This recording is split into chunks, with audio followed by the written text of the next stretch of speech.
আসসালামু আলাইকুম ওয়া রাহমাতুল্লাহি ওয়া বারাকাতুহু নাহমাদুহু ওয়া নুসাল্লি আলা রাসূলিহিল কারীম আম্মা বা'দু ফাআউযু বিল্লাহি মিনাশ শাইতানির রাজীম বিসমিল্লাহির রহমানির রহিম। সম্মানিত দিনী ভাই এবং বোনেরা, আজকে আমরা মাযহাব নিয়ে আলোচনা করব। আমাদের এই আলোচনাটিতে আমরা প্রায় 10টি পয়েন্টে কথা বলবো ইনশাআল্লাহ।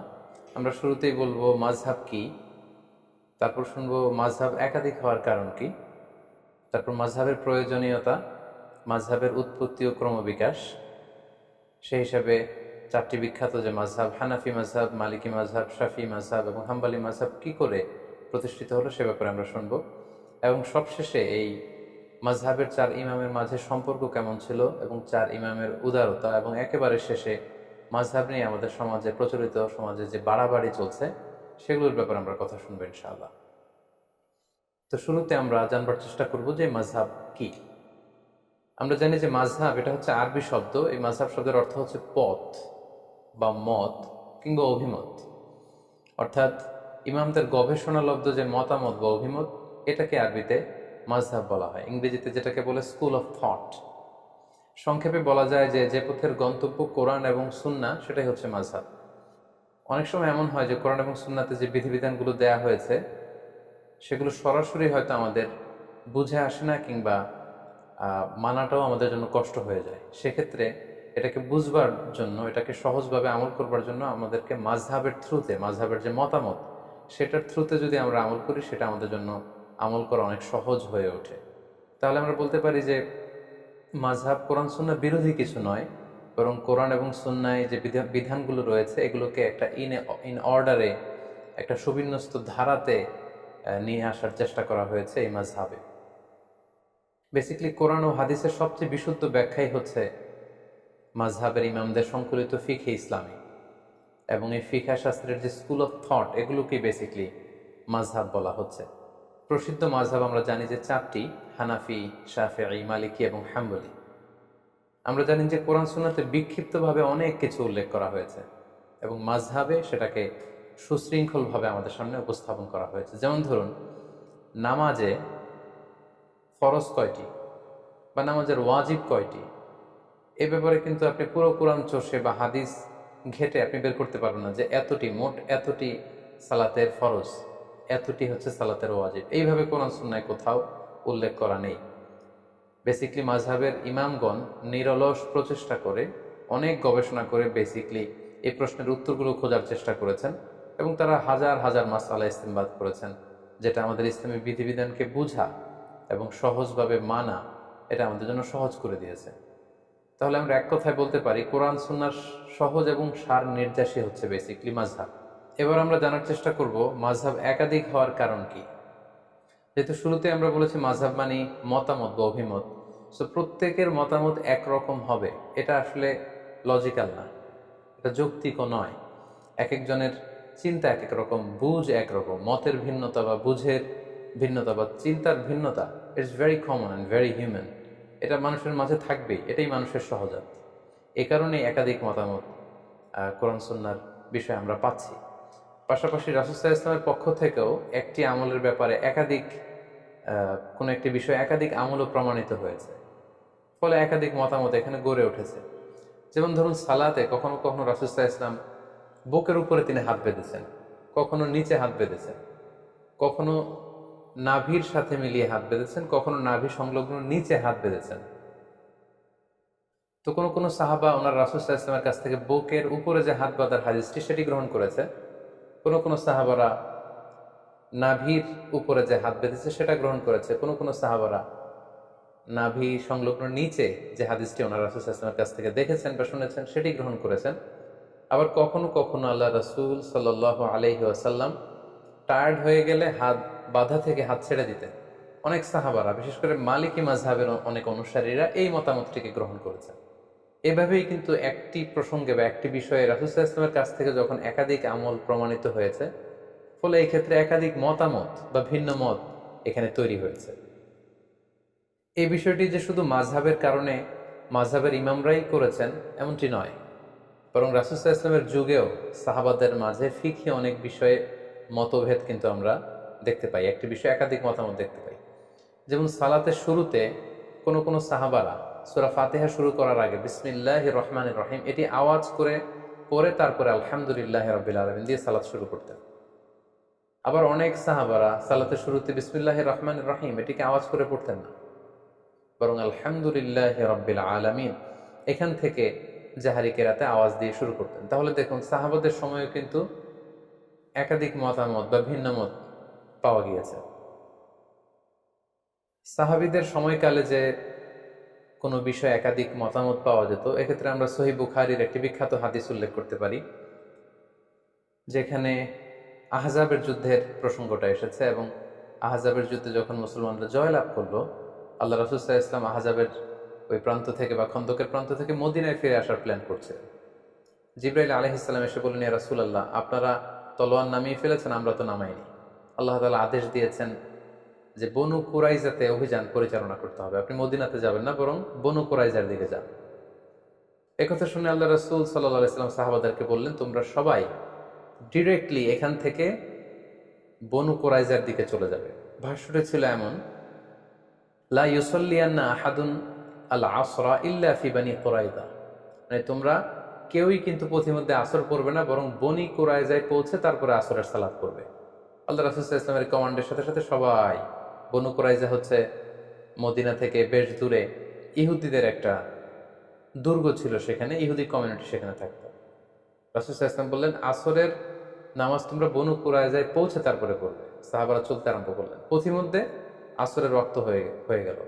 সাহাবাদের মধ্যে একদল ভাবলেন যে আসরের ওয়াক্ত যেহেতু হয়েছে, আমরা এখানেই পড়ে ফেলব। ওনারা বললেন যে রাসূল সাল্লাল্লাহু আলাইহি ওয়াসাল্লাম এই কথাটা দিয়ে বুঝাতে চেয়েছেন যে তোমরা এমনভাবে দ্রুত যাবে যাতে বনু কুরাইজায় যে আসরের সময় হয়, ফলে ওখানে আসর পড়বে। কিন্তু যেহেতু আমাদের লেট হয়ে গিয়েছে, ফলে আমরা আসরের সময় হওয়ার সাথে সাথে পথিমধ্যে পড়ে ফেলব। ওনারা এই চিন্তা থেকে মাঝপথে আসর করে ফেললেন।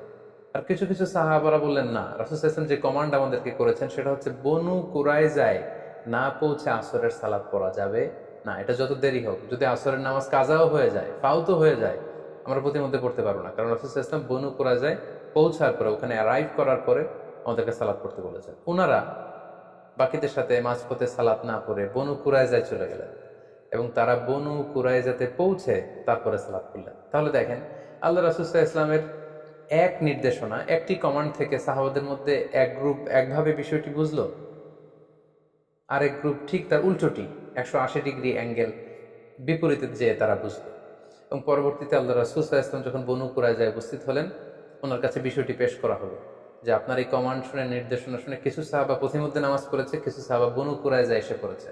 রাসূল সাল্লাল্লাহু আলাইহি ওয়াসাল্লাম কাউকে কিছু বললেন না। রাসূল সাল্লাল্লাহু আলাইহি ওয়াসাল্লাম বললেন, ইটস ওকে, ঠিক আছে, সমস্যা নেই। তো এই দুইটি মতামতের মধ্যে কোনোটা যদি ভুল হতো, তাহলে রাসূল সাল্লাল্লাহু আলাইহি ওয়াসাল্লাম চুপ করে বসে থাকতেন না। কারণ নবীদের বৈশিষ্ট্য হচ্ছে তারা যদি কোথাও ভুলভাল কিছু দেখতে পান, শরীয়ত বিরোধী কিছু দেখতে পান, ওনারা এটাকে শুধরে দেন। রাসূল সাল্লাল্লাহু আলাইহি ওয়াসাল্লাম কিছুই বললেন না, তার মানে বোঝা গেল দুটিই ঠিক ছিল। কোনো একটি বিষয়ে একাধিক জিনিস যে হক হতে পারে, বনু কুরাইজার এই ঘটনাটাই তার প্রমাণ বহন করে। অর্থাৎ সব বিষয়ে হক কেবলমাত্র একটি, এটা নাও হতে পারে। কখনো কখনো একাধিক বিষয়ে হক হতে পারে। যেমন আপনি যদি বুকের উপরে হাত বাঁধেন, আপনার এটা বলার সুযোগ নেই যে যারা নাভির নিচে হাত বাঁধে তাদের সালাত হচ্ছে না, তারা বাতিল, এটা বলার সুযোগ নেই।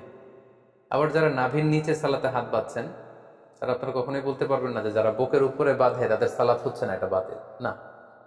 তার মানে কোনো কোনো বিষয়ে এমনও হয়, একাধিক বিষয় হক হতে পারে। যেমন সালাতের বুকে হাত বাঁধার ক্ষেত্রে বুকের উপরে এটাও ঠিক আছে, মাঝখানেও ঠিক আছে, নাভি সংলগ্ন নিচেও ঠিক আছে, প্রয়োজনে কারো যদি কষ্ট হয় হাত যদি সে ছেড়ে দেয় সেটাও ঠিক আছে। অনেকে বলে যে এটাও ঠিক ওইটাও ঠিক, এটা কেমন করে হয়? তাদের জন্য এই হাদিসটা একটা বড় ধরনের দলিল যে কোনো বিষয়ে একাধিক মতামত হক হতে পারে, একাধিক মতামতই সহিহ হতে পারে। নট নেসেসারি যে একটা বিষয়ই সঠিক হতে হবে, কখনো কখনো একাধিক বিষয়ও সহিহ হতে পারে। তাহলে এই প্রসঙ্গে আমরা বুঝলাম যে এই যে মতের ভিন্নতা, চিন্তার ভিন্নতা বা বুঝের, আন্ডারস্ট্যান্ডিং এর ভিন্নতা, এটা শুধু আমাদের সময় না বা মাযহাবের ইমামদের মধ্যেই না, এটা সাহাবাদের মধ্যেও ছিল। আরেকটি মজার বিষয় এখানে উল্লেখ করা যেতে পারে। আমরা জানি যে আল্লাহ রাসূল সাল্লাল্লাহু আলাইহি ওয়াসাল্লাম মেরাজে গিয়েছিলেন, সশরীরে ওনার মেরাজ হয়েছিল। এই মেরাজে গিয়ে তিনি সরাসরি আল্লাহ তাআলাকে দেখেছেন নাকি দেখেননি, এই বিষয়ে সাহাবাদের মধ্যে দুইটা দল ছিল। যেমন আল্লাহ রাসূল সাল্লাল্লাহু আলাইহি ওয়াসাল্লামের প্রিয়তম স্ত্রী আম্মাজান আয়েশা রাদিয়াল্লাহু তাআলা আনহা, উনি মনে করতেন যে মেরাজে যে রাসূল সাল্লাল্লাহু আলাইহি ওয়াসাল্লাম আল্লাহ তাআলাকে সরাসরি দেখেননি। আবু হুরায়রা রাদিয়াল্লাহু তাআলা আনহু এই মতামত গ্রহণ করেছেন। অন্যদিকে আব্দুল্লাহ ইবনে আব্বাস রাদিয়াল্লাহু তাআলা আনহুর মতো সাহাবী, আনাস রাদিয়াল্লাহু তাআলা আনহুর মতো সাহাবী, উনারা মনে করতেন যে রাসূল সাল্লাল্লাহু আলাইহি ওয়াসাল্লাম সরাসরি মেরাজের রাতে আল্লাহ তাআলাকে দেখেছেন। তাহলে দেখেন, প্রত্যেকেই জলিল কদর সাহাবী, অনেক মর্যাদাবান সাহাবী। তাদের কেউ মনে করেছেন সরাসরি আল্লাহর সাথে সাক্ষাৎ হয়েছে, আবার কেউ মনে করেছেন সরাসরি সাক্ষাৎ হয়নি। সো এই যে মতের ভিন্নতা, এটা খুবই স্বাভাবিক একটা বিষয়। এবং আল্লাহ রাসূল সাল্লাল্লাহু আলাইহি ওয়াসাল্লামের সময় যে সাহাবারা ছিল, ওনাদের মধ্যেও বিভিন্ন মাসআলাতে, ফিকহি মাসআলাতে মতামতের ভিন্নতা ছিল। সবাই যে এক মতের উপর ঐক্যবদ্ধ ছিলেন ব্যাপারটি এমন নয়। ফলে যে সাহাবী যে আমলের ক্ষেত্রে রাসূল সাল্লাল্লাহু আলাইহি ওয়াসাল্লামের কাছ থেকে যেই পদ্ধতিতে শিখেছেন, তিনি সেটা প্র্যাকটিস করেছেন। ওনার ছাত্ররা তাবিঈরা সেটা প্র্যাকটিস করেছেন, তৎপরবর্তীতে তাবিঈরা সেটা প্র্যাকটিস করেছেন। এভাবে বিভিন্ন ধরনের প্র্যাকটিসের কারণে রাসূল সাল্লাল্লাহু আলাইহি ওয়াসাল্লামের কাছ থেকে একাধিক আমল নানাভাবে প্রমাণিত হওয়ার কারণে মতামতের ভিন্নতা পাওয়া গিয়েছে। ফলে মাযহাব একাধিক হয়েছে। এখানে অনেকে প্রশ্ন করতে পারেন যে তাহলে মাযহাব ৩টি হয়নি কেন, বা ৫টি হয়নি কেন, মাযহাব ৪টিতে সীমাবদ্ধ থাকলো কেন? এর উত্তরে আমরা বলতে চাই যে ৪ মাযহাবের যে ৪ জন ইমাম, ওনাদের যে উসুল বা কওয়ায়েদ, ওনাদের যে মাযহাবের রুলস অ্যান্ড রেগুলেশন, এগুলো যতটা সুবিন্যস্তভাবে গ্রন্থাকারে সংরক্ষিত হয়েছে, অন্যান্য কোনো ইমামের মতামতগুলো এরকম সুবিন্যস্তভাবে গ্রন্থাকারে সংরক্ষিত হয়নি। ওনারা ছাড়াও আরও অনেক বড় বড় ইমাম ছিলেন, ওনাদেরও মাযহাব ছিল, কিন্তু ওই সমস্ত ইমামদের অনুসারী গড়ে ওঠেনি, ফলোয়ার গড়ে ওঠেনি, যেমনটি ৪ মাযহাবের ৪ জন বড় ইমামের ক্ষেত্রে গড়ে উঠেছে। ফলে ওনাদের এই ৪ জনের মাযহাব গোটা বিশ্বব্যাপী সমাদৃত হয়েছে। বাকি ইমামদের যে মাযহাব, সেগুলো পৃথিবীতে আর টিকে থাকেনি। এজন্যই একাধিক মাযহাব পৃথিবীতে প্রচলিত হয়েছে, এবং সেটি ৪টি মাযহাবে সীমাবদ্ধ রয়েছে। সম্মানিত শুধু এ পর্যায়ে আমরা জানব মাযহাবের প্রয়োজনীয়তা কি, আর সরাসরি কোরআন সুন্নাহ থেকে আমল করলে সমস্যা কোথায়, মাযহাব ছাড়া যদি কোরআন মানি হাদিস মানি সমস্যা কোথায়, এই প্রশ্ন অনেকে করে থাকেন। তাই এ পর্যায়ে আমরা কেন মাযহাবের প্রয়োজন সেটা আমরা বলবো। এক্ষেত্রে আমি একটু উদাহরণ দিয়ে প্রায় বলে থাকি যে কোরআন সুন্নাহ হচ্ছে 24 ক্যারেটের গোল্ডের মতো, অর্থাৎ দ্য ফাইনেস্ট গোল্ড, 24 ক্যারেটের যে সোনা সেটা। আর মাযহাব হচ্ছে খাদের মতো। আমরা জানি যে 24 ক্যারেটের ফাইনেস্ট গোল্ড দিয়ে জুয়েলারি বানানো যায় না, অলংকার বানানো যায় না। আপনি যদি 24 ক্যারেটের স্বর্ণ দিয়ে অলংকার বানিয়ে দেহে পড়তে চান, তাহলে সেখানে খাদ মেশাতে হবে। অর্থাৎ সরাসরি কোরআন সুন্নাহর বিষয়গুলো অনেকের পক্ষে বোঝা, আমল করা, এটা তার জন্য সহজ নাও হতে পারে। সেক্ষেত্রে তার জন্য মাযহাবের প্রয়োজন, যেটা হচ্ছে খাদ। এই খাদটা আমাদের উদ্দেশ্য না, উদ্দেশ্য হচ্ছে কোরআন সুন্নাহ, উদ্দেশ্য হচ্ছে গোল্ড। কিন্তু ওই গোল্ড যদি আমাদেরকে অর্নামেন্টস বানিয়ে কিংবা জুয়েলারি বানিয়ে আমরা যদি গলায় পড়তে চাই, আমরা যদি ব্যবহার করতে চাই, তাহলে সেখানে খাদ মেশাতে হবে। অনুরূপভাবে কোরআন সুন্নাহকে সহজভাবে বুঝতে হলে সেখানে মাযহাবের প্রয়োজন হবে। অনেকে বলে থাকেন যে আমি কোনো মাযহাব মানি না, বরং আমি লা মাযহাবী, অর্থাৎ কোনো মাযহাবকে আমি গ্রহণ করি না। যারা কোনো মাযহাব মানেন না বলেন, তারা যেটার উপর আমল করেন সেটাও কোনো না কোনো মাযহাবের সাথে মিলে যায়। মাযহাবের বাইরে যে আসলে কোরআন সুন্নাহকে মানা সম্ভব না। ফলে এই উদাহরণটি দিয়ে খুব সহজে বোঝানো যাচ্ছে যে কোরআন সুন্নাহ হচ্ছে 24 ক্যারেটের গোল্ড, আর মাযহাব হচ্ছে খাদ।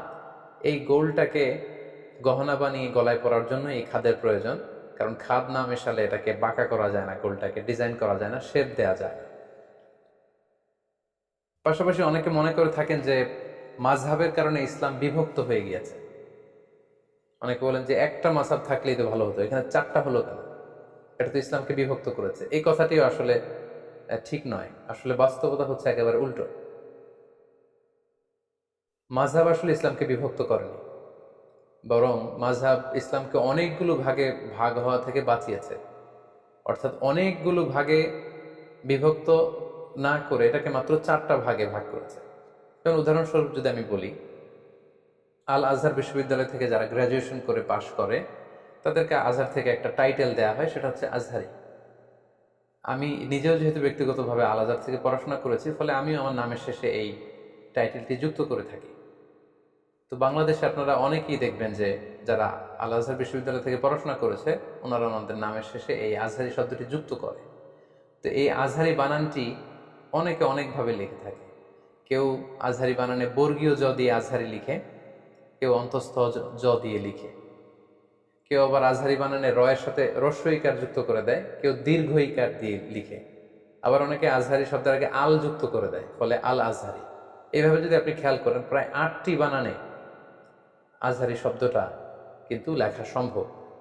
এক্ষেত্রে যদি ইসলামী ফাউন্ডেশন বলে যে আজহারি শব্দটি কোন বানানে ব্যবহৃত হবে, এজন্য আমাদের একটা মতামত হচ্ছে এই বানানটাকে আমরা সাজেস্ট করি। ফলে আজহারি বানানোর জন্য ইসলামী ফাউন্ডেশন একটা মত প্রকাশ করলো, আর মত মানে মাযহাব, তার মানে এটা ইসলামী ফাউন্ডেশনের মাযহাব।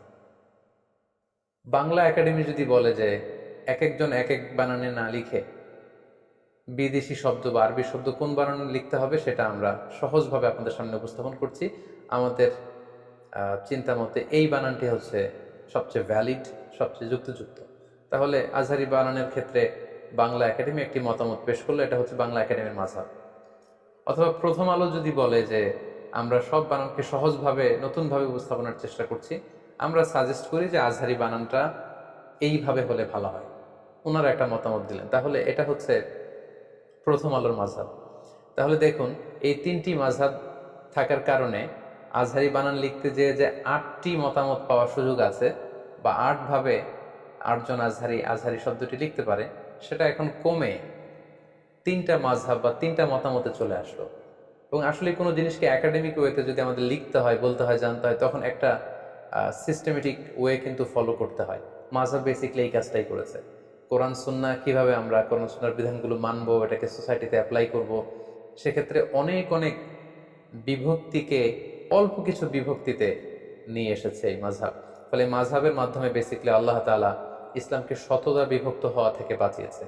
অর্থাৎ অনেকগুলো বিভক্তি কমিয়ে মাযহাব মূলত বিভক্তিটাকে একেবারে কম করে নিয়ে এসেছে। অর্থাৎ 10টা 15টা বিভক্তি হওয়ার চেয়ে মাযহাব এখন 4টা ভাগে বিভক্ত হয়ে বিভক্তিকে কমিয়ে এনেছে। সো মাযহাব ইসলামকে ভাগ করেছে, এই কথাটি আসলে কোনোভাবেই শুদ্ধ নয়। পাশাপাশি মাযহাব থাকার আরেকটা উপকারিতা হচ্ছে এখানে সহজতা বা প্রশস্ততা আছে। কোনো কারণে কোনো ইমামের মাযহাবের সংকীর্ণতার কারণে যদি সেটা মানতে কারোর জন্য কঠিন হয়ে যায়, ফলে শারঈ দলিলের আলোকে অন্য ইমামের মাযহাবের যে সহজতা বা প্রশস্ততা, এটা চাইলে কেউ গ্রহণ করতে পারে। সো এটা আমাদের জন্য সুবিধা। তাহলে আমরা বলতে পারি মাযহাব কিন্তু আমাদেরকে ফ্লেক্সিবিলিটি দিয়েছে, অপশন দিয়েছে। আমরা কে না অপশন পছন্দ করি। লেটসে যদি বলা হয় যে এই 10তলা বিল্ডিংটিতে ওঠার জন্য শুধু সিঁড়ি আছে, সিঁড়ি ছাড়া অন্যভাবে ওঠার সুযোগ নেই, সেটা অনেকের জন্য কঠিন হতে পারে। কিন্তু যদি বলা হয় এই 10তলা বিল্ডিং এর একেবারে 10ম তলায় ওঠার জন্য সিঁড়ির ব্যবস্থাপনাও থাকবে, আবার এক পাশে লিফট থাকবে, আবার আরেক পাশে এসকেলেটরও থাকবে, সো 3টা অপশন দিলে কিন্তু আমাদের জন্য সুবিধা। যিনি সিঁড়ি বেয়ে উঠতে পারবে তিনি সিঁড়ি বেয়ে উঠল, যার হয়তো পায়ে ব্যথা সমস্যা তিনি লিফটে চড়ে উঠলো, অথবা কেউ যদি এসকেলেটর ইউজ করতে চায় তাহলে তিনি এসকেলেটর দিয়ে উঠলেন। তার মানে মাযহাবের এই একাধিক অপশন বা ফ্লেক্সিবিলিটি থাকার কারণে এটা ইসলামকে বুঝা মানা আমাদের জন্য আরো সহজ করে দিয়েছে। ধরুন যে ঢাকা থেকে চট্টগ্রামে যাওয়ার জন্য যদি শুধু বাস দিয়ে যাওয়ার সুযোগ থাকে, এটা সহজ, নাকি চট্টগ্রামে বাস দিয়ে যাওয়া যাবে, ট্রেন দিয়ে যাওয়া যাবে, প্লেন দিয়ে যাওয়া যাবে, কোনটা সহজ? অর্থাৎ আমাদেরকে যদি অপশন দেওয়া হয় সেটা সহজ, then we can choose any of the option. যার তাড়াতাড়ি ঢাকা থেকে চট্টগ্রাম পৌঁছতে হবে তিনি প্লেন দিয়ে যেতে পারেন, যিনি ট্রেনে চড়তে পছন্দ করেন তিনি ট্রেন দিয়ে যেতে পারেন, আবার যিনি বাসে ভ্রমণকে প্রেফার করেন তিনি কিন্তু চাইলে বাসে যেতে পারেন। তাহলে এক্ষেত্রে আমরা বুঝলাম মাযহাবের একাধিক মতামত থাকার কারণে ইসলামটাকে পালন করা আমাদের জন্য সহজ হয়েছে। উই গট সাম অপশনস, এবং এটা অনেকটা ফ্লেক্সিবিলিটি দিয়েছে আমাদেরকে। পাশাপাশি এই মাযহাবের মাধ্যমে আল্লাহ রাসূল সাল্লাল্লাহু আলাইহি ওয়াসাল্লামের পক্ষ থেকে প্রমাণিত যতগুলো আমল পাওয়া যায় সবগুলোই কিন্তু ঘুরে ফিরে পালিত হচ্ছে। মাযহাব যদি একটি হতো তাহলে রাসূল সাল্লাল্লাহু আলাইহি ওয়াসাল্লামের এই সব ধরনের আমল এগুলো কিন্তু পালন করার সুযোগ হতো না।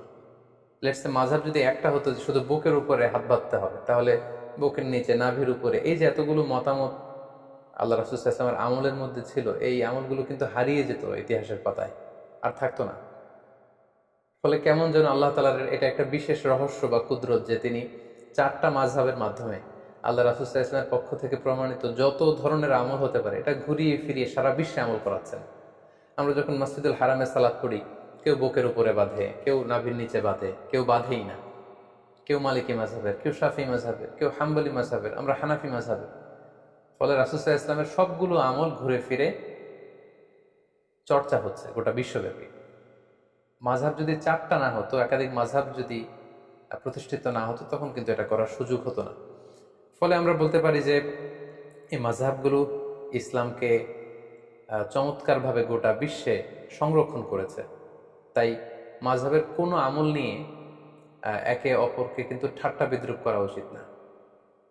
কারণ রাসূল সাল্লাল্লাহু আলাইহি ওয়াসাল্লামের কোনো না কোনো পদ্ধতি বা বর্ণনা কোনো না কোনো মাযহাব গ্রহণ করেছে। ফলে আমি যদি কোনো মাযহাবকে নিয়ে ঠাট্টা করি, তাহলে এটা কেমন যেন রাসূল সাল্লাল্লাহু আলাইহি ওয়াসাল্লাম থেকে প্রমাণিত কোনো আমলকেই ঠাট্টা করলাম। আমরা বাংলাদেশে প্রায়ই দেখি যে আমরা নিচে হাত বাঁধি, তো যে উপরে হাত বাঁধে এটাকে বিভিন্ন মাহফিলে বা বিভিন্ন আলোচনায় ব্যঙ্গ করে দেখানো হয়। আমরা হানাফি মাযহাবে রুকুতে ওঠার সময়, সেজদা যাওয়ার সময় এরকম হাত ওঠানো, যেটাকে রাফউল ইয়াদাইন বলে, এটা আমরা করি না। কিন্তু যারা করে অনেক সময় তাদেরকে এরকম ঠাট্টা করা হয়। তো আপনি যদি মাযহাবের পক্ষের লোক হয়ে থাকেন, আপনি যদি ওই আমলগুলোকে ঠাট্টা করেন, তাহলে কেমন যেন আপনি মাযহাবের বিরোধিতা করলেন। কারণ আপনার মাযহাবে হয়তো এই আমলটি নেই, কিন্তু অন্য মাযহাবে কিন্তু অত্যন্ত ভাব গাম্ভীর্যতার সাথে, অত্যন্ত আবেগের সাথে রাসূল সাল্লাল্লাহু আলাইহি ওয়াসাল্লামের এই আমলটি পালন করা হচ্ছে।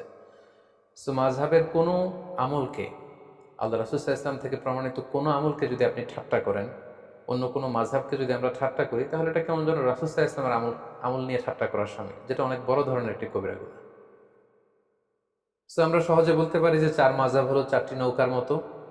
দৈনন্দিন জীবনে দিনের সাগর পাড়ি দিয়ে আল্লাহ পাকের সন্তুষ্টির বন্দরে ভিড়ার জন্য আমরা চারটি নৌকা দিয়ে বন্দরে ভিড়ার চেষ্টা করছি।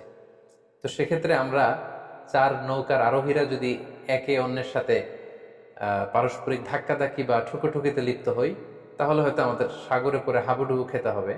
আল্লাহ সন্তুষ্টির বন্দরে হয়তো ভিড়া আমাদের জন্য কঠিন হয়ে যাবে। মাযহাব নিয়ে একে অপরের প্রতি অশ্রদ্ধা, সহিংসতা কিংবা বিতর্ক বা সংঘাতের ব্যাপারটি ঠিক এমনই। সো আমরা বলতে পারি যে মাযহাব ইসলাম পালনকে আমাদের কাছে আরো সহজ করে তুলেছে। এরপর যে আমরা মাযহাবের উৎপত্তি বা ক্রম বিকাশ নিয়ে আলোচনা করবো ইনশাআল্লাহ। আমরা জানি যে প্রসিদ্ধ মাযহাব হচ্ছে চারটি: হানাফি, মালিকি, শাফিঈ এবং হাম্বলি। সর্বপ্রথম যে মাযহাবটি প্রতিষ্ঠা লাভ করেছে সেটি হচ্ছে হানাফি মাযহাব, এবং সেটি ইরাকে প্রতিষ্ঠা লাভ করেছে। আমরা জানি যে ওমরে ফারুক রাদিয়াল্লাহু তাআলা আনহু যখন মুসলিম বিশ্বের খলিফা, তখন 16 হিজরিতে তিনি ইরাক জয় করেন। তখন ইরাকের কুফা নগরীকে তিনি মুসলিম উম্মার একটি প্রাদেশিক শহর, প্রশাসনিক শহর হিসেবে তিনি ঘোষণা দেন।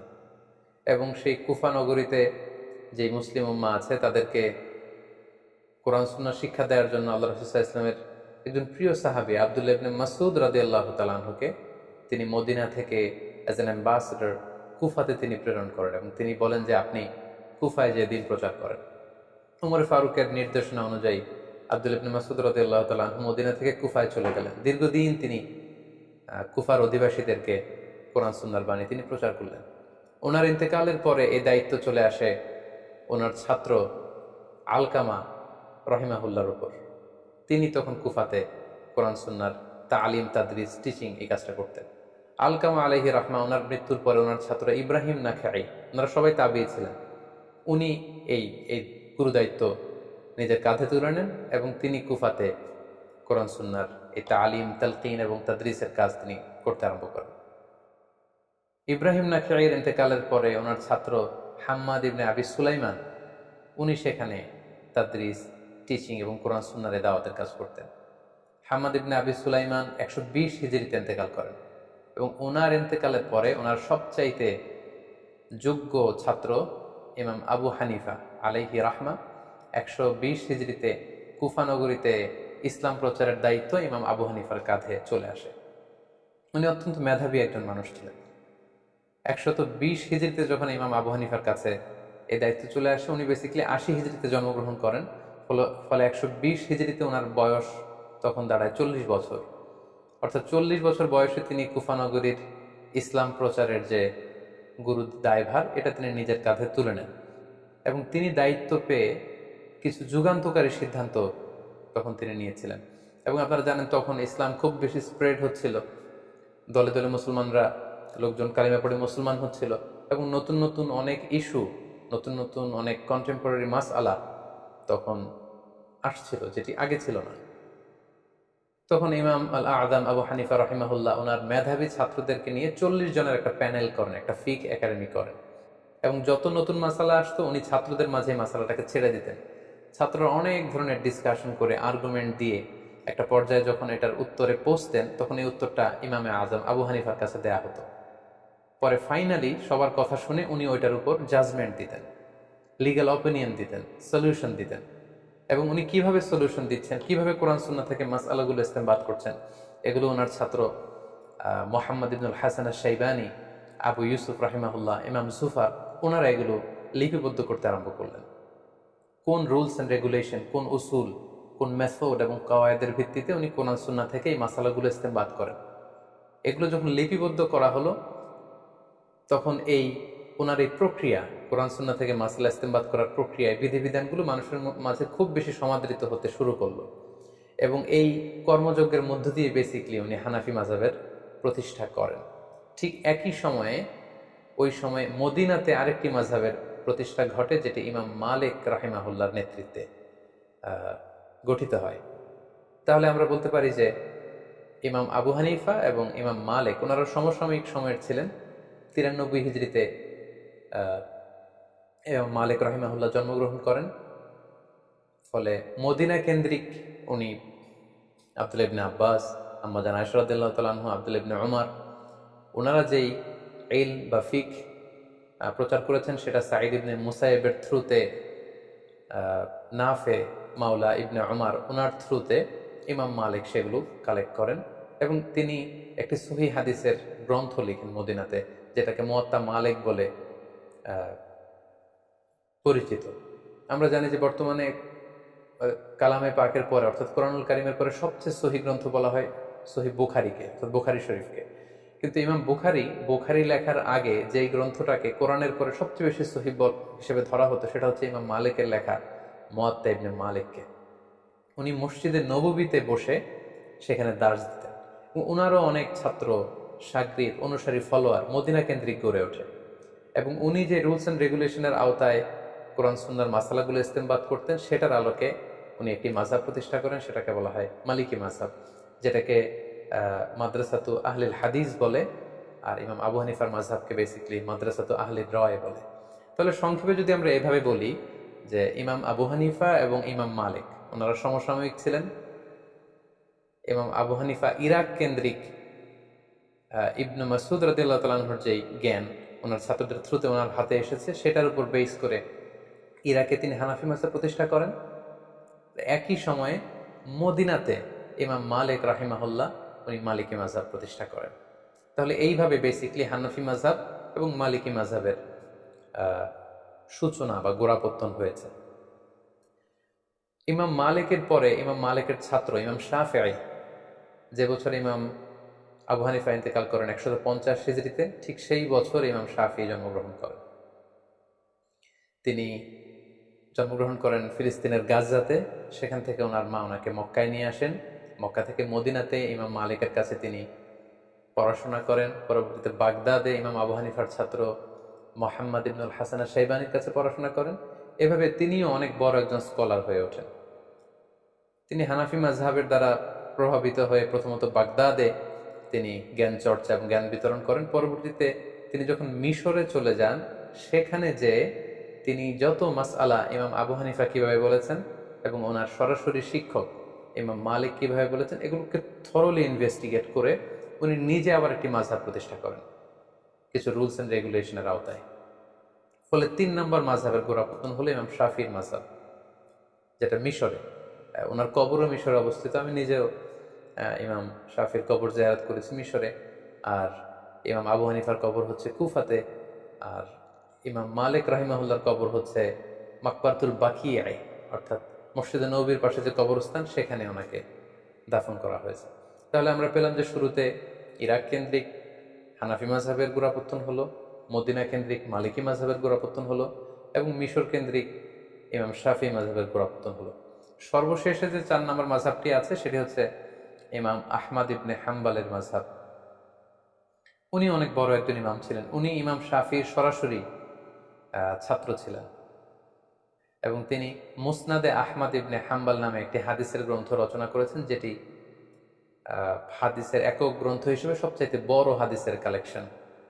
উনি বাগদাদে জন্মগ্রহণ করেছিলেন, ইমাম শাফিঈর সরাসরি ছাত্র। সর্বশেষে উনি আগের 3টি মাযহাবকে গবেষণা করে এবং নতুনভাবে ওনার গবেষণার যে রুলস অ্যান্ড রেগুলেশন সেগুলোর আলোকে উনি সর্বশেষ লেটেস্ট মাযহাবকে প্রতিষ্ঠা করলেন, সেটাকে হাম্বলি মাযহাব বলা হয়। এইভাবেই বেসিকলি মাযহাবের গোড়াপত্তন হয়। প্রথমে ইমাম আবু হানিফা হচ্ছেন এটার পায়োনিয়ার, তারপর ইমাম মালিকের নেতৃত্বে মালিকি মাযহাব, ইমাম শাফিঈর নেতৃত্বে শাফিঈ মাযহাব এবং সর্বশেষে ইমাম আহমদ ইবনে হাম্বলের নেতৃত্বে হাম্বলি মাযহাবের গোড়াপত্তন হয়। এভাবেই 4টি মাযহাব গোটা বিশ্বে প্রসিদ্ধি লাভ করে এবং তালাক্কাতিল উম্মাহ হাযিহিল মাযাহিব আল আরবাআতা বিল কবুল ফি মাশারিকিল আরদি ওয়া মাগারিবিহা।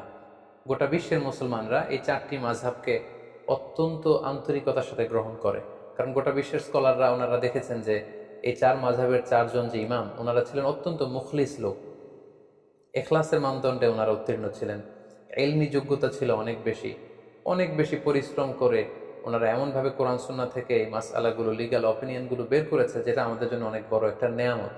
এবং ওনাদের এই কাজের মধ্য দিয়ে গোটা বিশ্বের মুসলিম উম্মার হৃদয়ে মণিকোঠায় ওনারা স্থান করে নিয়েছে।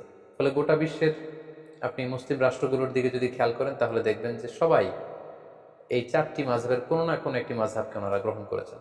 আমাদের বাংলাদেশে হানাফি মাযহাবের প্রচলন, বাংলাদেশ, ভারত, পাকিস্তান, আফগানিস্তান, তুরস্ক, তারপর চীনের যে অংশে মুসলমানরা থাকে এবং রাশিয়ার যে অংশগুলো ভাগ হয়ে আলাদা আলাদা দেশ হয়েছে, যেমন তুর্কমেনিস্তান, তাজিকিস্তান, কিরগিজস্তান, এই সবগুলো দেশ এবং ইউরোপের কিছু দেশে হানাফি মাযহাব প্রসিদ্ধি লাভ করেছে। গোটা বিশ্বে যত মুসলমান আছে তাদের 1/3 হচ্ছে হানাফি মাযহাবের ফলোয়ার। এর অন্যতম কারণ হচ্ছে সর্বশেষ যে আমাদের আল খিলাফা আল ইসলামিয়া বা ইসলামী খেলাফত ছিল, সেটা ছিল উসমানী খেলাফত এবং ওনারা ওনাদের উসমানী খেলাফত প্রায় 600 বছর ব্যাপী শাসন করেছেন এবং ওনারা হানাফি মাযহাবের উপর প্রতিষ্ঠা ছিলেন। ফলে ওনাদের প্যাট্রনে এই হানাফি মাযহাবের প্রচার প্রসার গোটা বিশ্বব্যাপী এত বেড়েছে। আমরা যদি পরবর্তীতে মালিকি মাযহাবের দিকে খেয়াল করি, নর্থ আফ্রিকান যে কান্ট্রিগুলো আছে সেখানে মালিকি মাযহাব প্রসিদ্ধি লাভ করেছে। কুয়েতে, বাহরাইনে, দুবাইতে এবং সৌদি আরবের কিছু অঞ্চলে মালিকি মাযহাবের অনুসারী করে উঠেছে। শাফি মাযহাবের কথা যদি আমরা বলি, মিশরে সেটা আমরা দেখি যে মিশরে শাফি মাযহাবকে ফলো করা হয়। মালয়েশিয়াতে, ইন্দোনেশিয়াতে, শ্রীলঙ্কাতে, ইথিওপিয়া, সোমালিয়া এবং ইয়ামানে এই শাফি মাযহাবের অনুসারীদেরকে আমরা পাবো। সবশেষে যদি হাম্বলি মাযহাবের কথা বলি তাহলে আমরা দেখব যে সৌদি আরবের অধিকাংশ মানুষ হাম্বলি মাযহাবের অনুসারী, কাতারের লোকেরা হাম্বলি মাযহাবকে অনুসরণ করে, দুবাইয়ের কিছু স্টেটে। এইভাবে গোটা বিশ্বের মুসলমানেরা এই 4টি মাযহাবকে গ্রহণ করেছে এবং এই 4জন মাযহাবের যে ইমাম ওনাদের সম্পর্কের দিকে যদি আমরা খেয়াল করি তাহলে দেখব যে ওনারা তো একে অপরের ছাত্র ছিলেন। ইমাম মালিক আলাইহি রাহমা ওনার সরাসরি ছাত্র ছিলেন ইমাম শাফিঈ। ইমাম শাফিঈর সরাসরি ছাত্র ছিলেন ইমাম আহমদ ইবনে হাম্বল।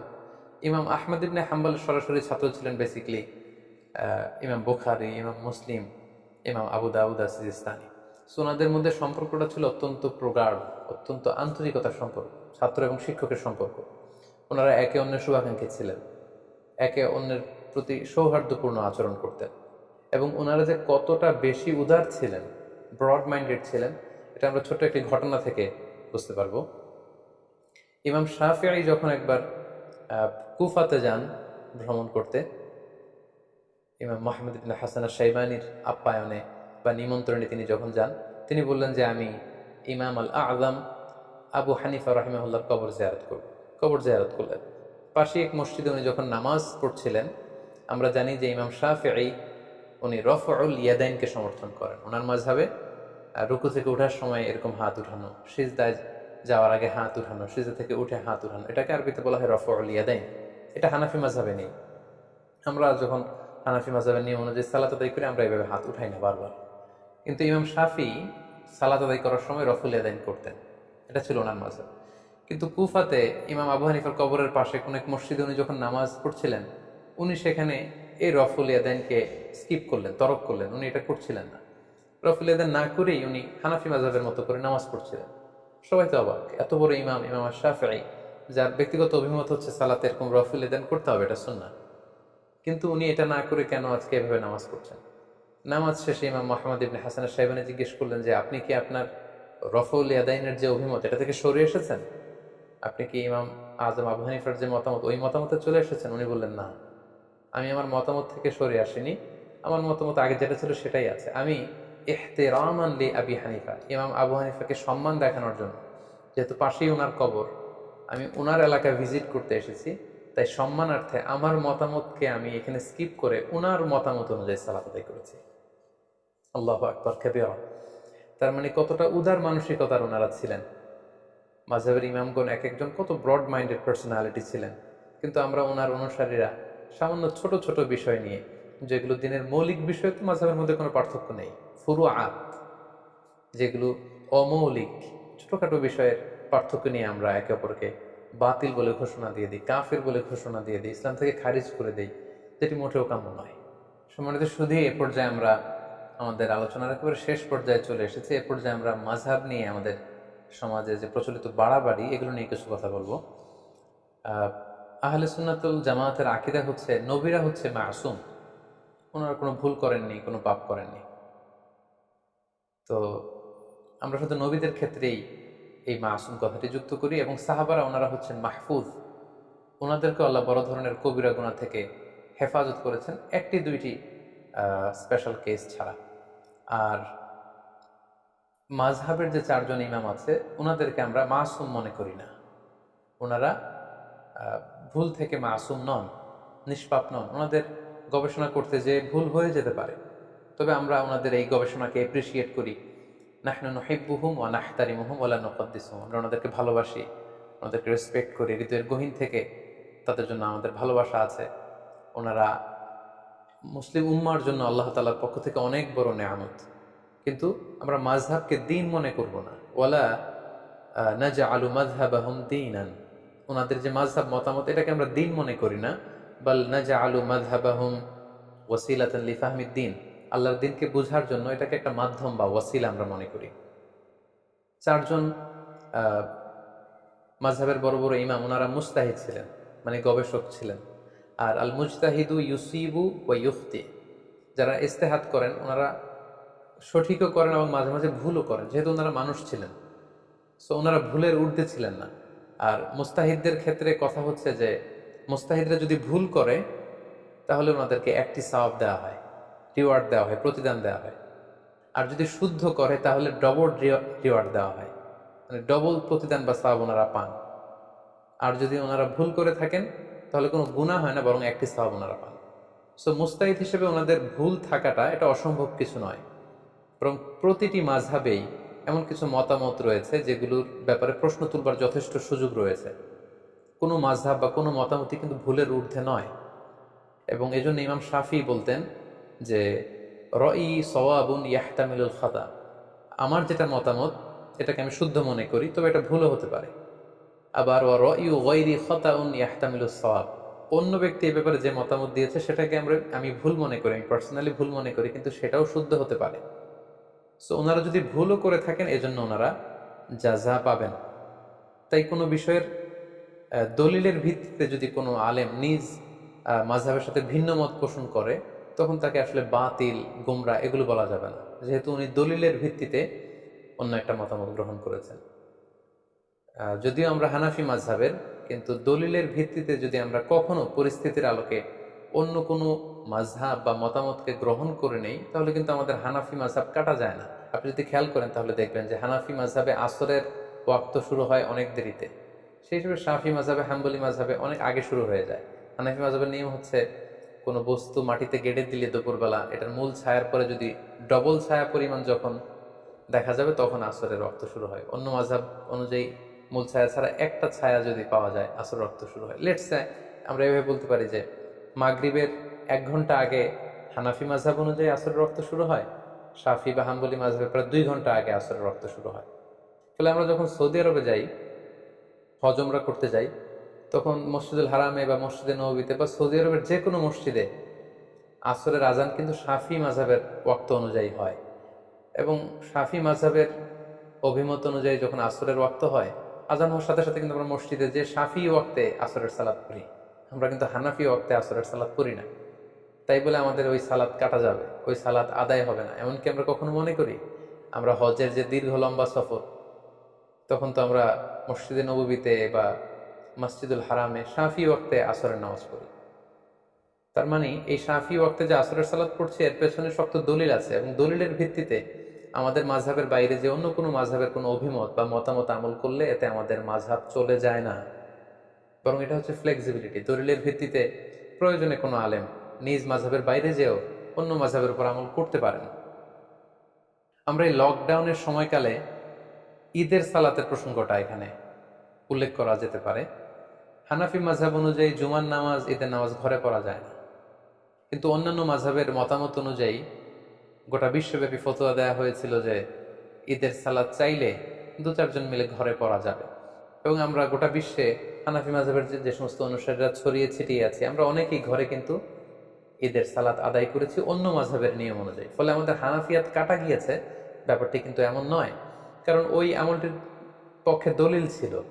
আনাস রাদিয়াল্লাহু তাআলা আনহু একবার ঈদের সালাত মিস করেছেন, জামাত পাননি, বাড়িতে এসে ওনার ফ্যামিলির সবাইকে নিয়ে তিনি আবার ঘরে জামাত করলেন। এটাই ছিল দলিল, এবং এই দলিলের ভিত্তিতে কিন্তু আমরা অনেকেই ঈদের সালাত আদায় করেছি। তো এখানে প্রসঙ্গ হচ্ছে কোনো আমলের ব্যাপারে অন্য মাযহাবের যে মতামত দলিলের ভিত্তিতে সেটাকে যদি কেউ গ্রহণ করে তাহলে সে বাতিল হয়ে যাবে, সে গোমরা হয়ে যাবে, বা তার হানাফিয়াত কাটা যাবে, মাযহাব তিনি যে মাযহাব মানছেন সেটা কাটা যাবে, ব্যাপারটা কিন্তু এমন নয়। আমাদের বাংলাদেশে এই ব্যাপারটাকে খুব জটিল করে দেখা হয়। আমাদের বাংলাদেশের প্রেক্ষাপট হলো যে এখানে হানাফি মাযহাবের বিপরীতে যে কোনো প্রশ্নোত্তরে অংশগ্রহণ বা কোনো গবেষণার মোলাক্ষাস এগুলো শেয়ার করা যায় না। আসলে কিন্তু ব্যাপারটি এমন নয়। আমরা যদি আমানা এলমিয়ার কথা খেয়াল করি তাহলে দেখব যে ইমাম আবু হানিফা বিভিন্ন বিষয়ে যে সমস্ত মতামত ব্যক্ত করেছেন, অনেক সময় ওনার হাতে গড়া ছাত্র ইমাম আবু ইউসুফ, ইমাম মুহাম্মদ ইবনে হাসান আশ-শাইবানী, ওনারা ইমাম আবু হানিফার বিপরীত মত দিয়েছেন। এমন না যে আমার উস্তাদ যেটা বলেছে আমরাও সেই মতে দিব, না, ওনারাও গবেষণা করেছেন, ওনাদের ইন্টেলেক্ট, ওনাদের রেশনাল খাটিয়ে ওনারা যদি ভিন্ন মত পেয়েছেন তো সেখানে বিরোধিতা করেছেন। সো এই ক্ষেত্রে আমাদের হাম্বল সাজেশন হচ্ছে আমরা নিঃসন্দেহে মাযহাবকে গ্রহণ করব, ধারণ করব, এবং কোরআন সুন্নাহকে সহজভাবে বুঝার এবং মানার জন্য মাযহাব এটা আল্লাহর পক্ষ থেকে একটি রহমত। কিন্তু এই মাযহাব নিয়ে যেন আমরা কখনো বাড়াবাড়ি না করি, বরং কোরআন সুন্নাহকে সহজভাবে মানার ক্ষেত্রে এই মাযহাবকে যেন আমরা সহায়িকা হিসেবে গ্রহণ করতে পারি। আল্লাহ তাআলা আমাদের সবাইকে কথাগুলো বুঝার ও আমল করার তৌফিক দান করুক। হাযা মা ইনদি ওয়াল ইলমু ইনদাল্লাহ আলাইহি তাওয়াক্কালতু ওয়া ইলাইহি উনীব। ওয়াসসালামু আলাইকুম ওয়া রাহমাতুল্লাহি